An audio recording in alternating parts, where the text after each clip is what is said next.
Hello, Back. Richard. Sorry for Hello. the No worries. It little happens. issue. Uh, No worries. It happens. Yeah. yeah. So pick up. So I was about 25 and I was given a tree Mhm. by a girlfriend. And then the tree died along with the relationship. But that started a real, I became passionate and I Mhm. went nuts like we all do. I got all the species, got all the books, started reading all the magazines, joined a club, and was really fanatical Mhm. and started demonstrating around the country. I landed up in Portland for a BCI convention, Okay. um, and yeah, it just grew. But I've got a pretty obsessive personality. So if I Mhm. do something, I'm pretty much it's all or nothing. I mean, like most of us, I I think. understand completely. Exactly, exactly. We're all in the same boat. Um, and then I moved from Johannesburg, and I was involved in the club scene before then. Very involved in the club scene, and involved in the first African Bonsai Association Yeah. convention. Part of the organization committee, demonstrating, but it got a bit much. I think a lot of us have been on the wrong side of sometimes those organizations. There can be politics and there are lots of people and egos and things. Mhm. And it just became a bit much. So I decided I just wanted to do the hobby on my own. I wasn't going to be a part of any organization. And that was good for a little while until life fell apart. I Mhm. think a lot of us have got a bonsai story where you get an amazing collection and then you lose the collection or you lose a whole lot of it and life happens. And that's what happened to me. So went through a Mhm. pretty tough time, moved home about 8 times in 9 years Mhm. and got brain cancer over that time. And in just trying to survive, I lost probably 70, 80% of my collection. Okay. So that was really tough. And then during COVID lockdown, end of 2020, I had about 3 benches of trees left. And I started to just fiddle around a little bit. And that was enough. The bug bit again. Mhm. Um, and then built a bonsai garden. We just added on and added on and added on, went nuts, got too many trees, too little time. Uh-huh. And over the last 2 years, I've tried to carve it down quite a lot, trying to improve the collection all the time. I'm always looking for the weakest tree to get rid of, Mhm. and trying to really increase the quality of what I have got. So that's been my journey. Okay. I see. It's definitely a story of a lot of people that we met in these years. That I mean, for different reasons, that the bonsai collection, it gets better, and then you lose a little track of it. So I mean, it's always good to go back, and it feels like you've been. I mean, part of your story is about resilience. So I mean, it's like a big part of it. So I'm happy to see that you're back with such a great amount of trees. I mean, it looks Thank you. like you have a beautiful garden outside. Thank you. So it's Yeah. What's quite interesting is we were renting the property that we're in now, my wife and I, and Deborah, my wife, also in 2021. The bug bit her a bit as well. So I had an apprentice. She okay. is the best weeder that you can find. She's brilliant. She likes picking at things. So I don't have a weed in my garden. It's amazing. So she's fantastic. But I'd love to share the hobby. So where I am now, I'm inside the house. So I mean, this is the house Nice. here. So Yeah. really nice to be in the house and she's in the kitchen cooking or I'm there. She's whichever. It's really nice to share. And that was a big part of it. But it meant that when we did things here, because we were renting, if you saw the garden, you'd think, what on earth were you doing? Putting that amount of energy, time, and money into a house you don't own. But that was Mhm. just part of I'm fanatical. I'm going to go in all in. So, and now we're buying the property. It's in this time next month. It'll be transferred. It'll be ours. So now able to build the studio and look at the garden differently. Maybe change things around a bit. Maybe some new stuff. So that's going to be a fantastic part of the journey. Is creating a permanent garden. That's going to be nice. That's awesome. That's awesome. That's awesome. Definitely. If you're going from renting to owning, you can, you know, it's a much longevant like a project that you have in mind, I guess. So it's Correct. definitely gonna get better. But looking, Yeah, the only problem, the only what? problem is that I'm a lot older now. So I'm 55 and still going through cancer treatment. So I've got to manage the energy and how much energy do I have, you know? Yeah. But yeah, fortunately, I've got help, and it doesn't have to be done overnight. So, and I think that's also been part of the journey. And in fact, so I don't want to go too far down this road, but a lot of my journey is Ironman triathlon, and a lot of the Ironman triathlon events kept me going through cancer. It was if I can do this thing, I can beat cancer again. But it gave me something to aim at, and all of the events were after my.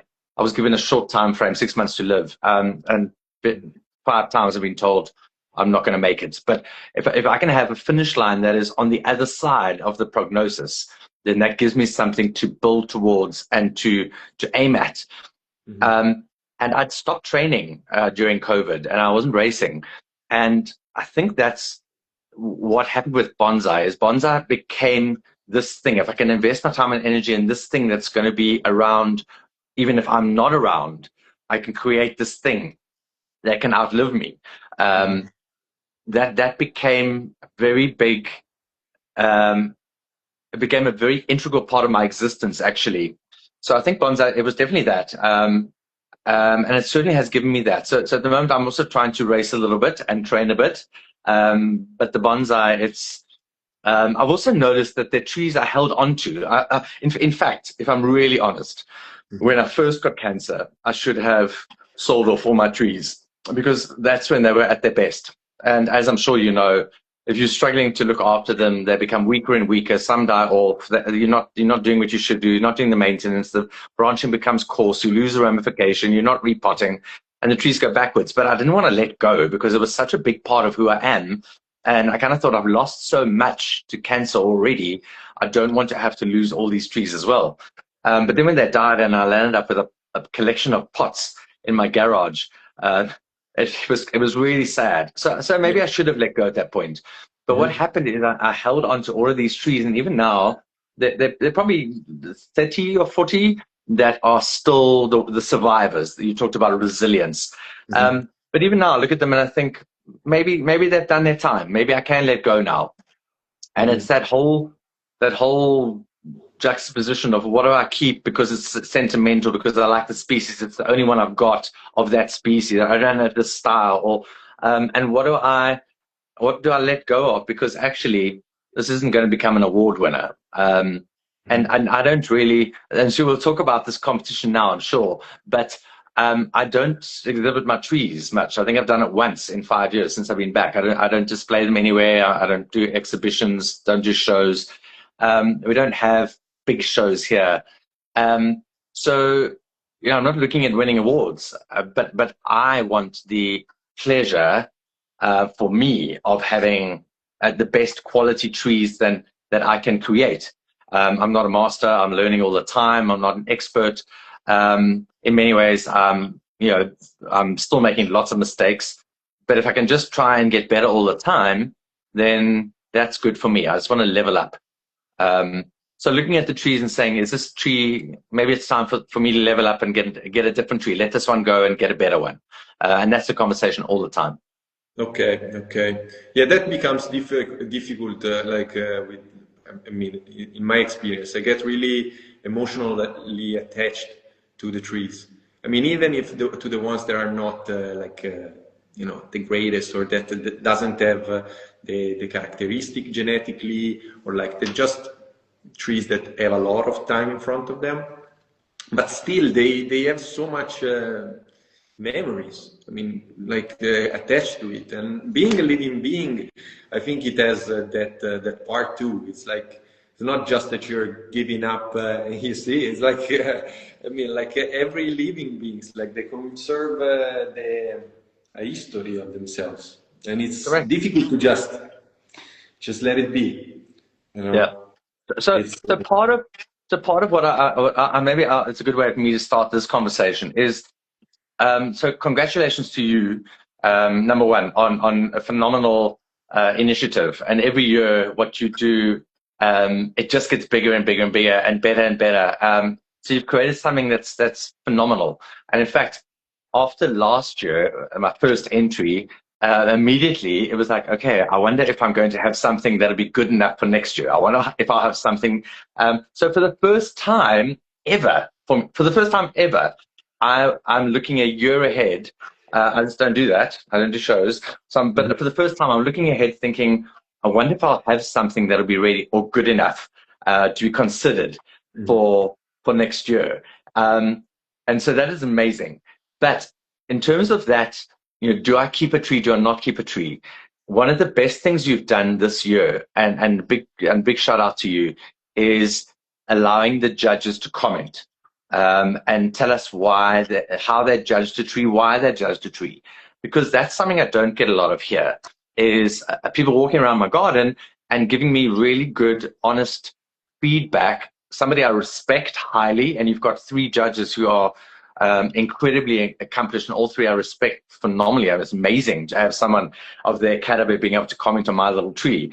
But to have that is fantastic, and well done. I read the comments, but I've read the comments for everybody's trees, because I'm now learning. I look at a tree a certain way, and all 3 of them look at a tree a different way, and so I'm learning through their eyes, and it's been amazing. So thank you for doing that. Yeah, no worries, no worries. As we were talking also before, I mean, it's a feature that follows the concept of Bonsaigers X, because like as we saw last year with Pecino also winning from Brazil, it's showcasing also a tree that is so different from what you usually see in competitions, at least here in Europe.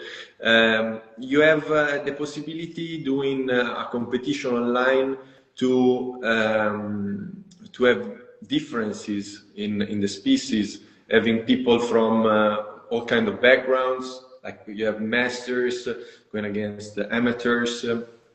You have like trees from all over the world, and many times like there's not the possibility for that kind of participant that is here in this event to showcase their tree and get those feedbacks. And also I think it's really useful also for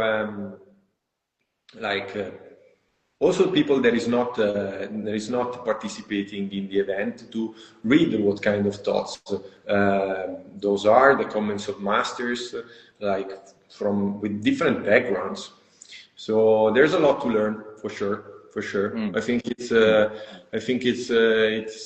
a competition that is growing, and we're really looking forward to see what the future is going to bring. So yeah, it's amazing. Comment. Yeah, you're welcome. And also really nice to see. So I love the fact that so many trees from all over the world, different species, different styles, different techniques being displayed. And that's fantastic. So to be a part of that has been such an incredible privilege.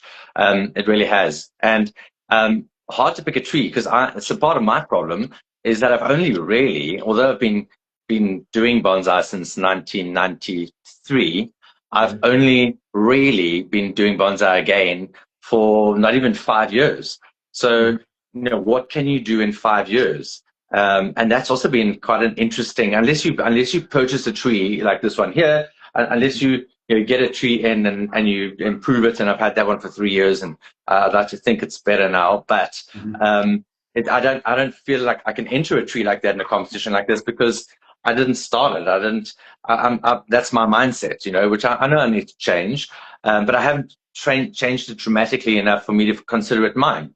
So what can I enter into a competition like this that is only 5 years old or less, that can compete with trees that have had a lot more time in them, So one of the best comments I had this week was that my forest, the cypress forest, looks old and looks like it's been a bonsai for a long time. And that was an amazing comment, because it hasn't been a bonsai for a long time. Those trees are only started from nursery stock in September 2021, and in September 2022, that's when I created that group for the first time, put the trees together, but they were young trees. So, that's what bonsai is about. It's not about the age of the tree. It's about the age it looks and how old it looks, and it creating this illusion of something. So that to me was my favorite comment. It was really great. That's I think there was a comment from Walter Pal. Yeah. He also to connect this thing.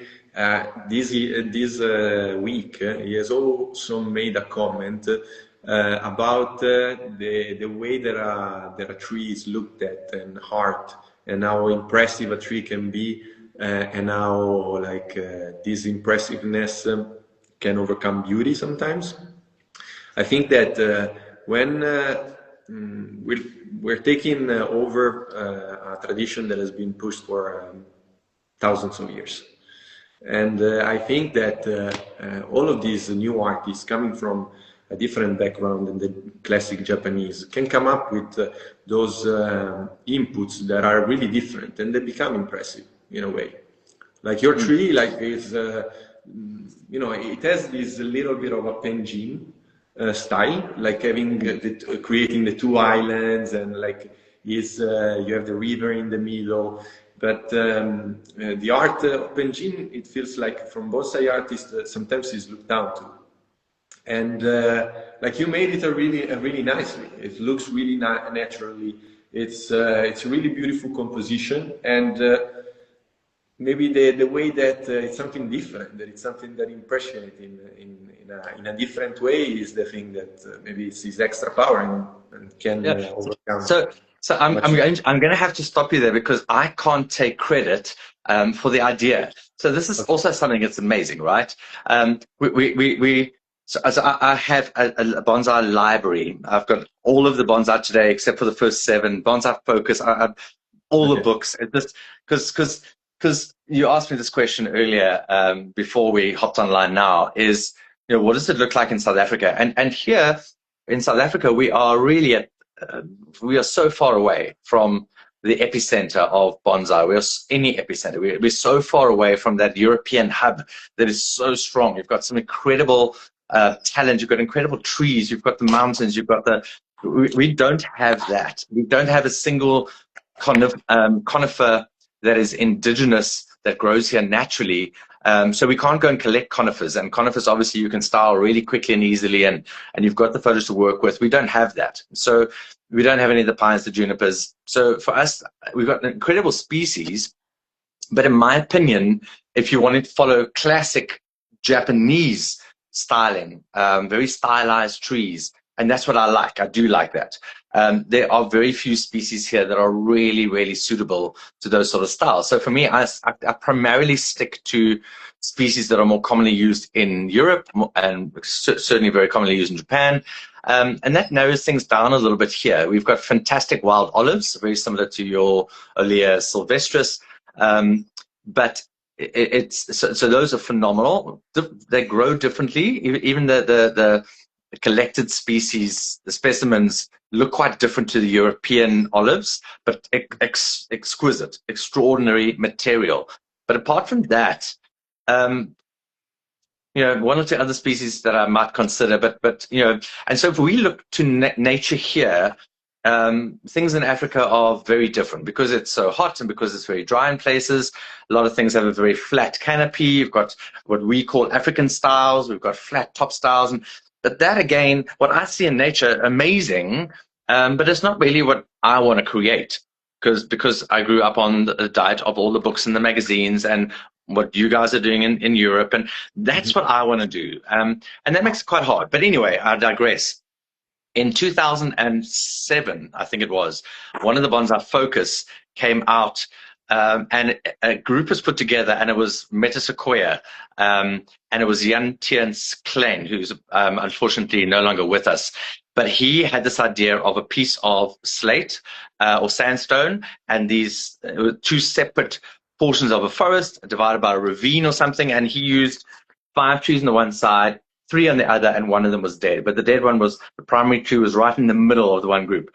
But I looked at this in the magazine, and it indelible imprint on my brain. It was one day I want to create something like that because I really love it. I love what it evokes. I like this feeling of the wood. I like the feeling of the ravine. I love what he did about building up the sort of walls. I loved it. And I thought one day, and didn't do anything. That was 2007. And I had a really nice swamp cypress. So in terms of the deciduous cypress, we have swamp cypress here and bald cypress in the States. But they grow pretty similarly. And as you probably know, in the States, there are two different sort of styles. Because they grow in swamps and they have to search for light, they grow out of the canopy, and then they get the flat top. You see that one style, or otherwise they're very conical, very conifer shape. But here we don't have anything with a flat top because they don't grow naturally here. It's an exotic species. But around dams and waters and lakes, they've been introduced, and it's always that very conical shape. But I had a swamp cypress group. It was the first demonstration I ever did at a club level, and that was in 1993. And I created this group, and it was one of the things that died. Were the cancer years, so it didn't survive the cancer. But I loved it. And so I was really, all the things I wanted to start again, I wanted to start a swamp cypress group because I loved it. And then I thought, if I'm going to do that, I'm going to do it using Jan Tiens's technique or this idea. And I found the magazine and I had a look at it and I thought, okay, great. But I didn't want it to be exactly the same. I wanted to do my own interpretation of it. So that's pretty much what this is.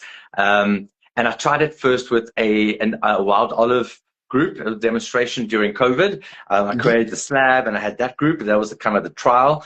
And I realized it worked really well. I was worried that the slate is black and in our hot sun that it would absorb a lot of the heat, and swamp cypress like water. So, you know, how am I going to solve that?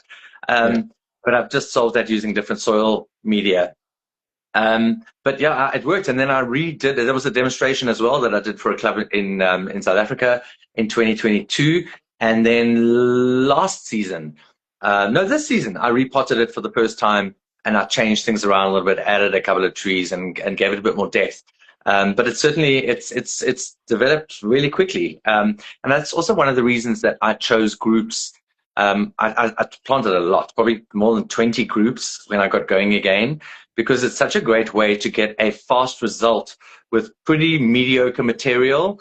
And you can create something that's really pleasing, and it looks old and evokes a sense of something you see in nature. And that's why something that's only 4 years old looks a little bit older. Yeah, I mean, the use of boring or simple material for forest, it's something that we do as well. I mean, pretty slim, and we have a lot of spruce here in this area. And we've been having the chance to collect quite a bit of it.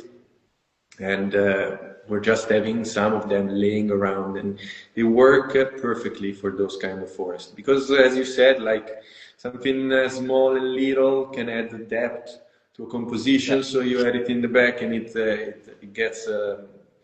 gets much more character. So definitely, I completely agree with it. But so you're saying that the bald cypress is, you don't have any bald cypress native to the area. It's something like nursery stock that you've been making. Correct. Yeah, we have nothing. In fact, so the species that you use in Europe primarily and in Japan, none of them, not one of them is a native species. So and none of them occur naturally here. So everything we work with, and that's part of our challenge here, is that we aren't able to go and collect hornbeam, beech, spruce, pine, junipers, all of those really common species, maples. We don't have any maples here. So there's very, very little that we can really go and collect that is already established, old, gnarly, bent. We just don't get that. So it really limits our ability to create top quality trees in a relatively short space of time without either growing them in the ground or much bigger material that we cut back. But the problem with that is that you're normally starting with something that is either straight or very angular or has big scars in it, or So it's not ideal. So we've become quite inventive, I think, and quite creative in trying to solve some of that. But we still, I would consider us to be way behind, even technique and skill, just because we just aren't exposed. So we don't have sort of those big shows like the Trophy and shows like that we can go to and get inspired and actually see what things should look like. So we're quite reliant on what we have here. Importing trees into South Africa is difficult. Very few people do it. So we haven't had, and it's super expensive. We're in a banana republic. Our currency is Mickey Mouse. It's terrible. So we pay so much for decent pots that are imported and decent material. So that's a bit of a barrier to entry. So I think having said that, South Africans have done very well. We just recently had a national show and convention, a mini convention, and the quality of the show was amazing. And for one of the first times, there was actually a selection committee. So we haven't even had that. Anybody can put a tree on any show. So that makes it very difficult to improve the quality of trees on show, which also doesn't educate people as to what trees should look like or what good ones do look like. So it's not aspirational, but things are changing, and it's amazing to see that. I think bonsai is stronger in South Africa than it's been for a very long time. I think COVID changed that. I think worldwide, we've seen a big surge in the number of bonsai hobbyists worldwide. Like any other hobby, we were stuck at home in lockdown and looking for things to do. So, definitely that had a very big impact. And so the numbers are growing, and that's very, very healthy. It's wonderful to see. So, I'm hopeful and excited about the future of bonsai in South Africa, definitely. That's awesome. That's awesome. But going back a little bit to the native material, like what kind of trees do you have? Like, is it, I don't know, like when I'm ignorantly, when it comes to my mind of your land, I imagine those big baobabs or like. Yeah. So anything that can be used for bonsai making, like there's any artist that works with native species? Yeah. So there will be people that, if they hear me say what I've said, will be like, no, Richard, we've got amazing species. We've got so many, we've got thousands. There's so many we haven't even tried yet. And they're right. They're 100% right. We are not short of species. We have one of the most flora-rich countries in the world. Just in Cape Town, Table Mountain, there are more indigenous species there than there are in the whole of the UK. So we've got tons and tons and tons and tons of varieties. But in my opinion, only my opinion, there aren't many that not suitable for bonsai. Many are suitable for bonsai, but there are very few of them that will enable an artist to achieve the level of ramification, fine branching, taper, leaf size of trees that you're able to work with in Europe and trees in Japan. So we don't have, certainly with deciduous species, there are many areas in South Africa that don't even really experience a winter. They don't have distinct 4 seasons. We've got from tropical to temperate to desert to, it's vast and very different. So depending on where you are, deciduous species, we don't have the same results necessarily, or not in many places. In Johannesburg, we're lucky. We're at altitude, and the climate is fantastic for most trees. But we've got lots of thorn trees. We've got lots of tons of trees with much bigger leaves that don't reduce. We've got and not all of them we're successful in collecting. Like the thorn trees, phenomenal trees. Incredible taper, incredible bark, incredible branching, but you can't sever the taproot. So the minute you try and collect one of them, you will lose the tree. So, that cuts those out, although they naturally grow into very African styles. So there are lots. There are definitely lots.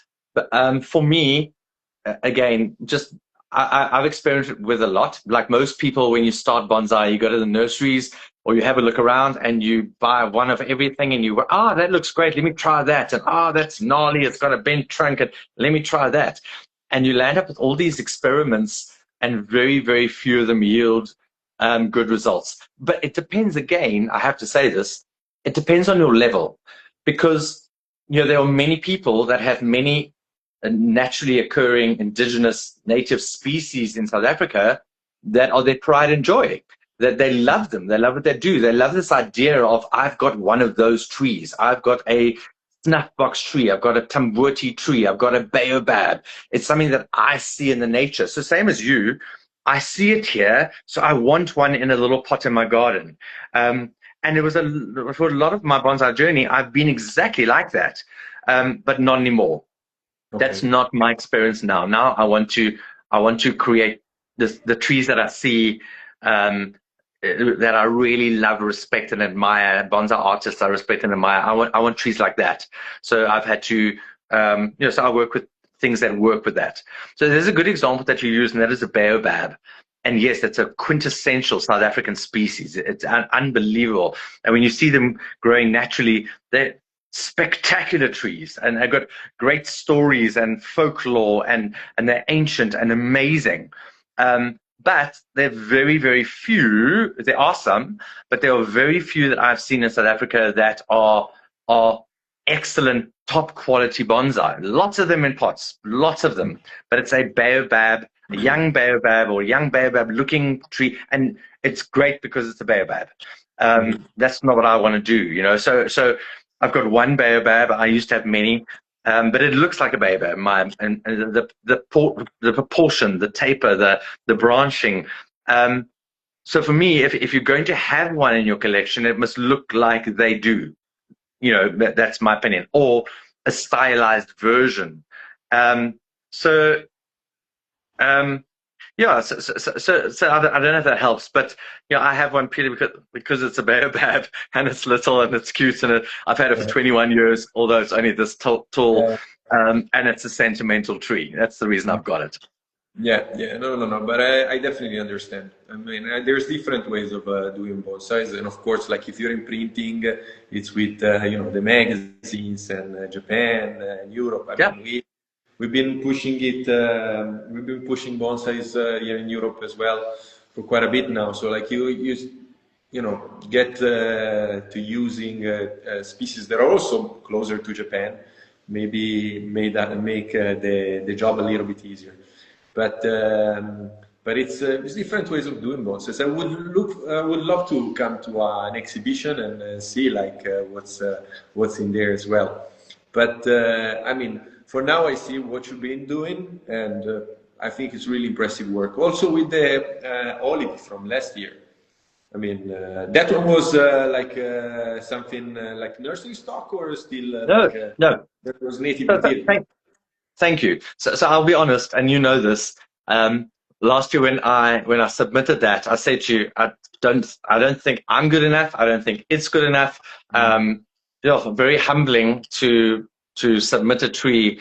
And that's the other thing. I think which is good. I'm very hard on myself, and I don't think my trees compare to other people's trees, and that's also why I don't put them on exhibition, because I don't think they're ready yet, and I don't think they're good enough yet. Certainly not for me. I want it to be ready, and I want it to be good enough, and it isn't. So, but it was okay. It's online. If I lose in the first round, it's fine. And I was amazed that it was selected, and thank you. And last year wasn't bad. I lost to an incredible tree. I deserved to lose, but it was really great. It was really great to be in the competition, and it was like, wow, okay, I can do this.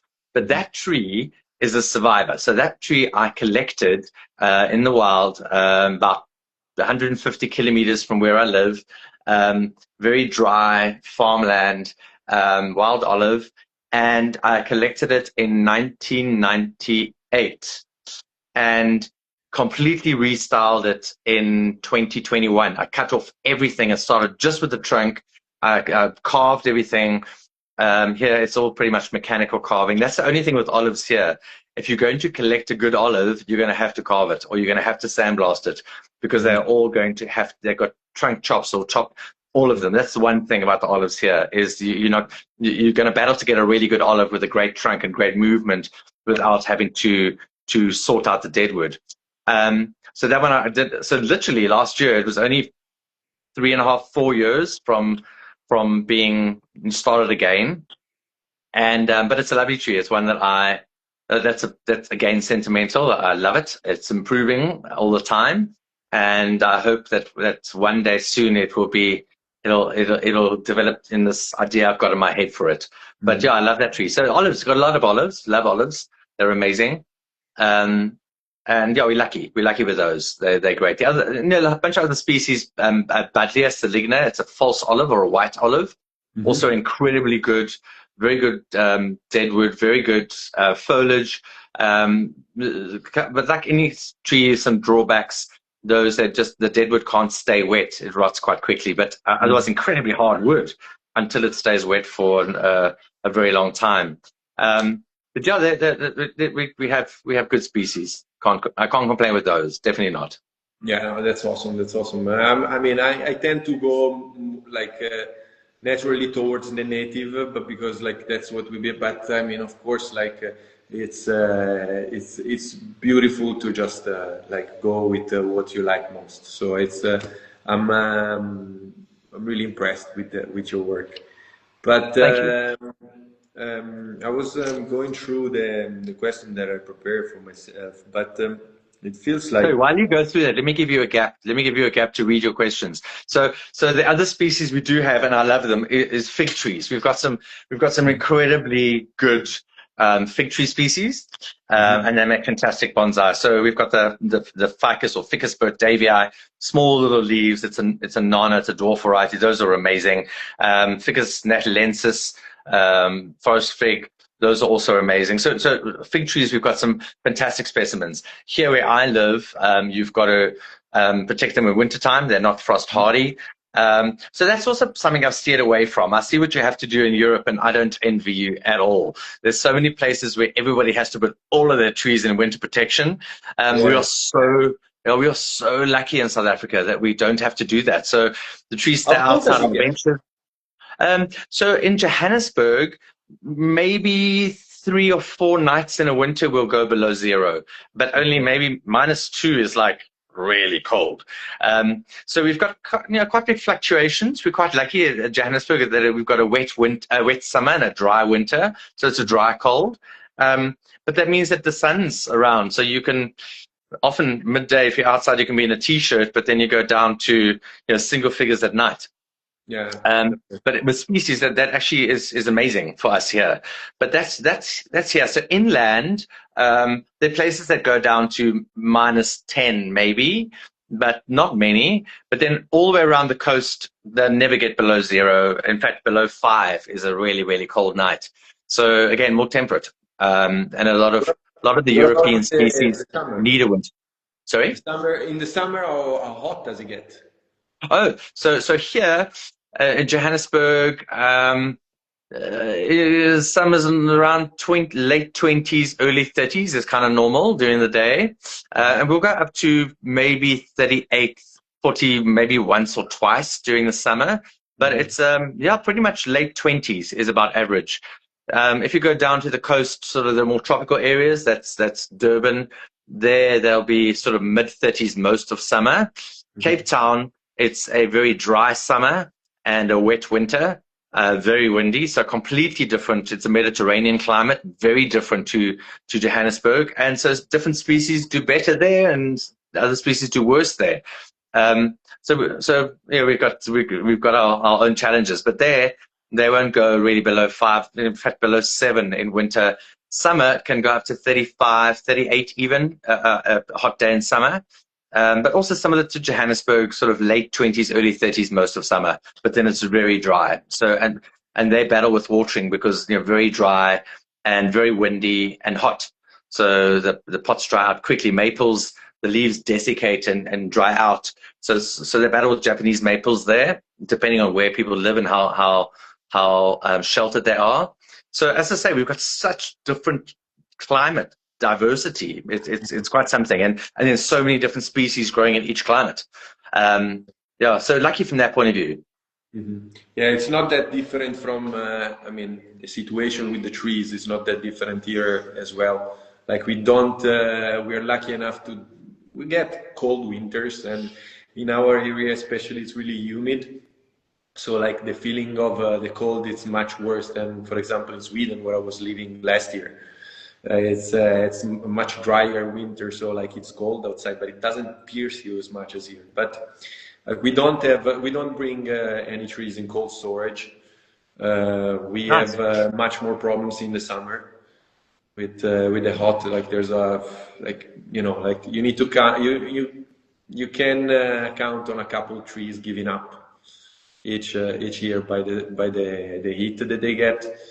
It gets really warm, like around 35, 38 as well. It has been changing a lot since when I was a kid, and but it's good in the winter at least. Other than putting down on the ground some of the like the deciduous trees, we're quite lucky too. It's definitely it's a different game from what like our friends up in Copenhagen or in higher up in Sweden. They have a much tougher time with trees. Yeah. It's a different game. I see Jeremiah has just jumped on. So that's last year's winner. Hey, dude. Sure. I mean, that was an incredible tree. It was absolutely amazing. So yeah, nice to have him join us here. One of my favorite US personalities. And Jeremiah, just going to give you a bit of a plug here. I'm currently halfway through your Black Pondo podcast with Seth and Michael. I'm absolutely loving it. So really, really cool to get your insights there. I always enjoy the podcast. So that's pretty cool. I got some South African buddies also joining here, Clive and Sean. Hey, dudes. So Jeremiah's tree, it's such a, like, even this year, so I looked at the 32 entries and I thought, okay, if I went head to head with these trees, which ones do I think I'd have a chance, maybe, of getting through to the next round? And I'll be very honest, there were a lot of trees where I thought, there is no ways, there's no ways. And then like any tournament like this, you got 16 on one side and 16 on the other side. And then when I saw some of the 16 that weren't on my side, I was so relieved because I thought there's no ways if I go up in that tree, I'm never going to progress. So if I'm very honest, I think I was quite lucky in terms of the draw. I did think I got a bit lucky with. I gotta say that you made it quite tough from the first. Yes, that was tough. Oh my goodness, the punica, the pomegranate. It was like, what a tree! And then when I looked at the first picture, the progression, and I saw what it looked like, it was like, oh my goodness, I'm not worthy. I'm not worthy. Absolutely, yeah. Kudos, big respect. It was like, wow, that is incredible. That's the age and how many hours you put into this thing, and the result is spectacular, and the autumn coloring was spectacular. So I messaged you and I said, oh my goodness, what have you done? You put me in like one of the toughest draws for the first round. And you said, no, it's good for us. It's good for us. Yeah. Yeah, there was a lot of traction on that match right away. And a big shout out to Jürgen that made pictures of that punica since day one, from 1986. For the people that doesn't know, like if you go on bonsaigers.com and you follow Bonsaigers X and participants, there's a punica that has been showcased from day one, from 1986, from a little sapling. Probably smaller than my pinky, and now it's like really big and developed tree. Really good job, really good job to him and to a lot of the other trees. Like if you all go to bonsaigers.com and you go on the participants, there's all the development of each tree that has been participating this year, as well as Richard and Sergio and Andrea and Tommaso that are gonna be showcased this weekend. So go and take a look. Much appreciated. So back to what you've done there as well. I love that. I love the fact that the progressions, you did that early this year. That was great. So last year, the year before, some of those progressions only came in later and you only saw it. But this year, from the first time, you could go in and have a look at the trees and the progressions. And I love that. So well done on that. Really nice to be able to see. And it was good for me too, because especially if you're voting, for any of the people who are voting, you should really be going to have a look to see, because that's a skill, right? What did this person start with, and what does it look like now? And why is that good, or why is it not? You know, either way, how did it arrive at this place? And I remember last year with Jeremiah's tree, looking at what he collected and what he started with and what he ended up, and the time frame that blew my mind. It was insane. In a very short space of time, he created this extraordinary tree. And so now I'm bearing everything now, being very vulnerable. So there were a couple of trees at the beginning. I thought, oh man, there's no ways that my tree is going to progress. And one of those trees is Sergio's tree. That Sentinel. It was that I first saw that tree when I started again, and I was looking on Pinterest, and I'm looking for ideas, because I was looking for trees and what species and what do I really want to spend my time on, because I talk quite a lot about spending time and investing time. Spending time, the time goes, but you don't get anything back. Investing time, I get a return on my investment. And so I'm always trying to find trees where I'm going to get the best return on my investment in time and energy. Which ones are really going to reward me? And I was looking at elms, and I was looking at corkbark elms, and on Pinterest, that tree popped up, and it was covered in snow. It was in his garden, covered in snow. I looked at that, and I was like, wow, wow, what a specimen. That is amazing. And then when I saw that it was an entry this year, I was like, oh my goodness, that, you know, sheesh. And now on Sunday, I pinched myself to think that I would be up against that tree in a final. That's just, it was mind blowing for me, absolutely mind blowing. I never, ever thought that I would be here, never.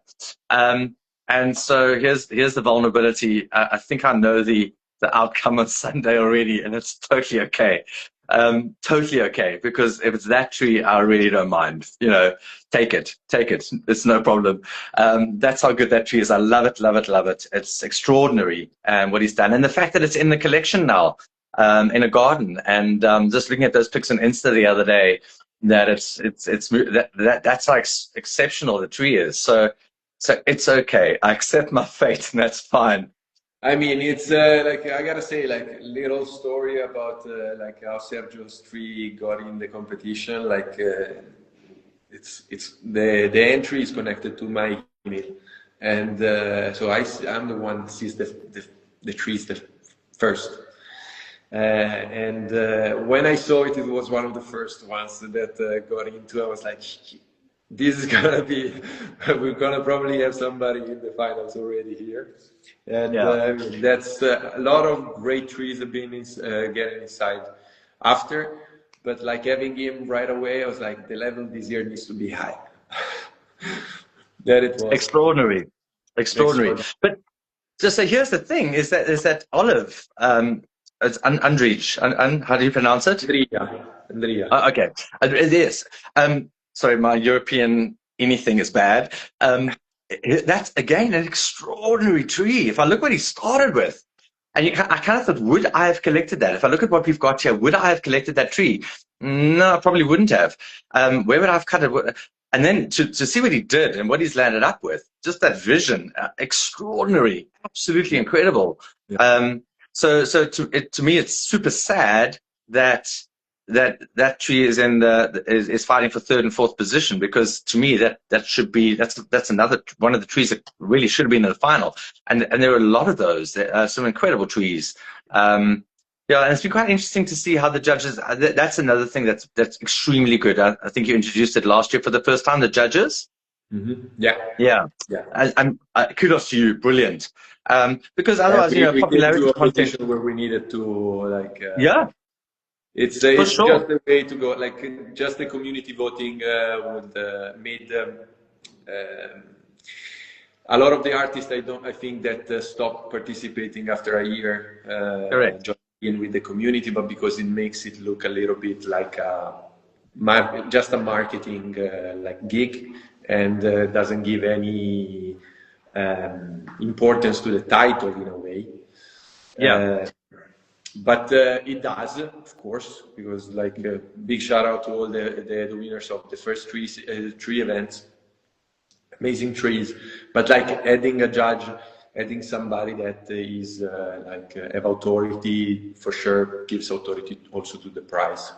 For sure. No, for sure. So that, and also it educates the public. So beforehand, the community, yes, it's a popularity vote. And I'm sure you see it there, same as we do here. When there are shows or when people are voting for trees, you could take a tree and put a bunch of berries on it or a bunch of flowers on it, and it's always going to, it's the chances of winning are high because the public, wow, look at those flowers, look at those berries, or look at this thing, you know.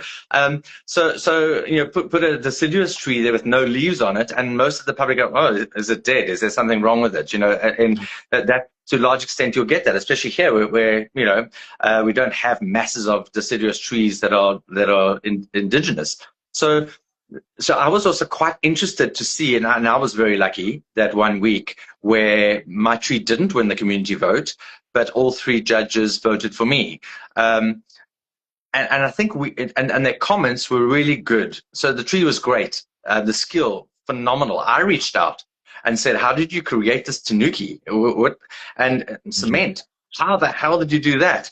And he shared with me the technique and what he does. And I'm like, wow, that is extraordinary. So the level of skill and talent and foresight to be able to do that, but then to explain to the community, this is why we voted and this is why, and this is what we think, is extremely valuable. So I'll say it again, the comments by the judges this year have been a game changer. I think that every single person that's followed your competition has been able to learn. Every single person has been able to look at trees a little bit differently through eyes of 3 professionals who are masters and are giving good comments. Phenomenal. So yeah, it's tough for some people. I mean, I was lucky that I was on the right side of it, but other people haven't been. But at least you know why, and I think that's great. It's not just okay, that tree was more popular than mine. Who were the people who voted? What is their level of skill? How much do they know? Why did they vote? You know, so I love that. Well done. Yeah, no. It's I mean, this one is like really special example of like how the judges can flip the vote of the community. I mean, and that's exactly how it should work. Like the judges have the possibility to give a veto somehow on a tree. And I mean, with Alexander tree, big shout out to Alexander, really big fan of his master, of his craftsmanship. I think he's the only one that does these kind of things. And I'm really appreciating that kind of work with the tanuki and the pot. Yeah, it has been a great match. Yeah. I'm happy of the results. Of course, it's like talking with Master Matsusu, especially. It was really strict on it. It was like a tanuki, it's a tanuki, and it competes like with tanukis. If it plays against a bonsai, it's another game. And interesting though. Kikufu, quite a few years ago, the President's Award went to a tanuki, and there was all the professionals up in arms, but it was extremely well done, and you couldn't tell. Literally, it was very difficult to tell it was tanuki. So it's such an interesting debate. And what was quite interesting as well is a couple of people reached out to me and asked, you know, for some of the competitors, so Richard, what do you think? And do you know it's a tanuki? I said, yeah, I do know it's a tanuki. What do you think about a tanuki? So I said, I've never had one, and I'm not likely to have one. It's not my thing. I'm always going to know it's not a real bonsai. But for a lot of people, it really is. And the skill, I'll say it again, the skill and talent to create what he did is extraordinary. Is it for me? No. So that's the incredible thing about bonsai is now back to that conversation about trees and indigenous species that we have in South Africa. And there's 3 South Africans on constant, 3 that are on. And all 3 of them are pretty classical Japanese type bonsai artists living in South Africa. But there are a lot of people that love the South African trees and love to create this thing that looks like something in nature that here. And that's not for me. Who am I to judge? You know, we choose a specific art form and a specific genre within that art form, because that's what appeals to us, and that's what we like, and we try and emanate that. So, and I'm no different. So yes, his extraordinary tree, and interesting comments from all three judges. And interesting that if it wasn't a Tanuki, I would have voted for the tree. In other words, I would have lost. So, and that would have been hard for me because of my opinion. But that's just my opinion, you know. Yeah. It's good to have a tree like that, because it makes you talk about a lot about the for sure. And yeah, and everything. And you look at the scale of the tree, and you look at what he started with, and you look at I want to know how he painted the live vein on. You know, what did you use? And it's incredible. And then the photography, obviously, because the photography and the lighting, you know, is what really makes it look real. Extraordinary. And yes, as you say, it challenges our thinking, and it challenges how it even made me think again. Richard, do you want to rethink your own opinion? Do you want to challenge yourself, or, you know, are you a little too precious to be challenged? You know, I don't know. So it's good. It's really, really good. That's awesome. That's awesome. That's awesome. That's awesome. But Richard, for me, it was awesome to talk with you today. Thank you so much for taking the time to join the event and this call, of course. I wish you all the best for this upcoming weekend. And thank you. I don't know, would you like to say something to close up, to invite people to? Sure. Just a thank you so much for having me online live and having this chat. What an absolute pleasure to chat to you. At this moment in time, I've got hair envy and I've got accent envy. I wish I had a fantastic accent like yours. So I do have that envy, but thank you so much. And well done again on an extraordinary event. What you do is phenomenal. Thank you for what you're doing for the community. I hope you get a lot back from it. I hope that you are rewarded big time for everything you put in, the energy. It takes a lot. And to put it together with the way you do it and the professionalism, and it's just, thank you for the platform. It's amazing. And for someone like me in little old South Africa, at the bottom of Africa, to be able to enter a tree and to be able to be on a platform is what a privilege and an honor. And I'm so grateful. So thank you so much. And I'm okay to take the second place on Sunday. It's all good. But thank you so much. We'll see. We'll see. But thank you so much. But thank you so much again to everybody's watching. Feel free to come and vote for your favorite tree tomorrow and the day after. And thank you once again, Richard. Amazing. Thank you. You. It was a pleasure to have you for these 2 years, and good luck with everything. Amazing. Thank you. You too. Thank you. Have Cheers. a good one. You Bye. too. Thank you so much for everybody joining in. Was really nice to talk with Richard. Tomorrow afternoon, I'm going to have the same kind of chat with Sergio. That is going to be the second finalist of the event.